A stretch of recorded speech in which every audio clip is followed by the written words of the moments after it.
Bienvenue sur Sophia Science, la chaîne YouTube qui répond à toutes vos questions sur le monde de la science, notamment la science, les mystères, les extraterrestres. Le contenu de la vidéo d'aujourd'hui est Des millions d'hommes concernés, la vérité sur l'HBP que personne ne vous dit.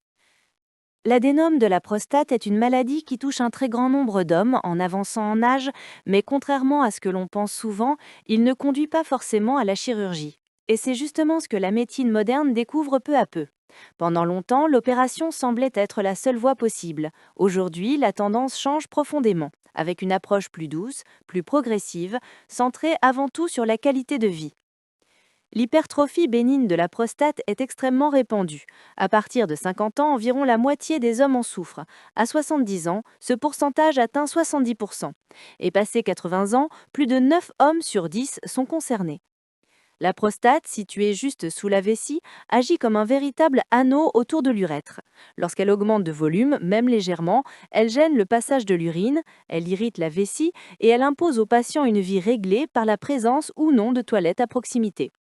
Les symptômes sont bien connus. Urine fréquente, débit faible, sensation de ne pas vider complètement la vessie, réveil nocturne répété, voire épisode de blocage urinaire.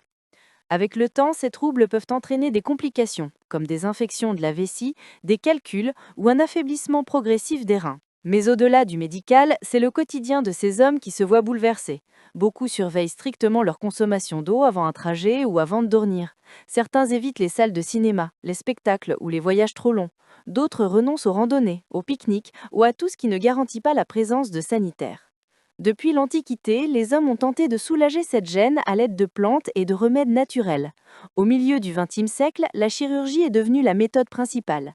Puis l'endoscopie a révolutionné le traitement avec l'idée qu'il suffisait d'enlever la partie gênante de la prostate pour résoudre le problème.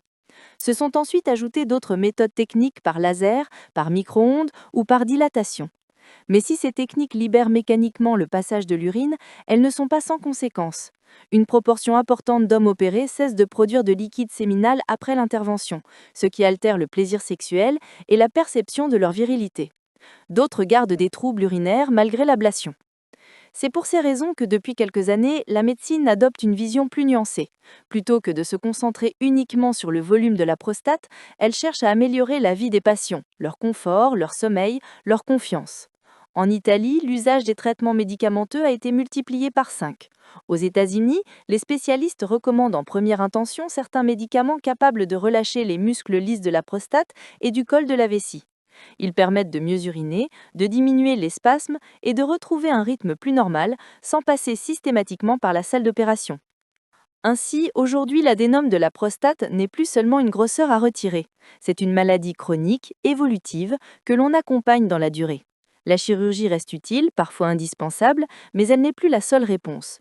Une nouvelle stratégie émerge fondée sur la compréhension, la patience, la personnalisation, une stratégie qui place l'homme au centre avec ses peurs, ses habitudes, ses projets et sa qualité de vie. Et c'est peut-être là la plus grande avancée. Redonner aux hommes la liberté de vivre plutôt que de subir leur prostate. Laissez vos questions dans les commentaires ci-dessous et Sophia Science fera de son mieux pour y répondre. Merci d'avoir regardé et à la prochaine!